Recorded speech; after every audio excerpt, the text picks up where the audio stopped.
সুদ খাওয়া হালাল না হারাম? ঘুষ খাওয়া হালাল না হারাম? হারাম।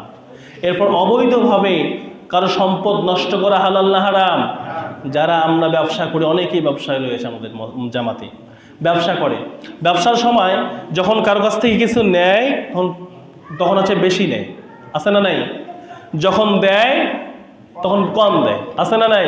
আল্লাহ বলছি ওয়াইলুল লিল মুতাফফিফিন الذين إذا اكتالوا على الناس يستوفون وإذا كالوهم أو وزنوهم يخسرون ওয়াইল লিল মুতাফফিফিন, ওই সব ব্যবসায়ী ওয়াইল নামক জাহান্নামে নিক্ষিপ্ত হবে যারা যখন মানুষের কাছ থেকে নেয় বেশি নেয়, আর যখন মানুষকে দেয় তখন কম দেয়, আছে না নাই?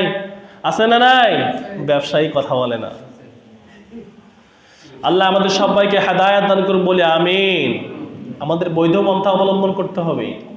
এখন অনেকের মুখে এই কথা শুনে, হুজুর কেউ যদি বৈধ পন্থায় ব্যবসা করতে চায় সে যেন ব্যবসা বাদ দিয়ে কৃষি কাজ করে অথবা মানুষের বাদ খেটে খায়, এরকম কথা শুনি, এরকম কথা শোনা যায়।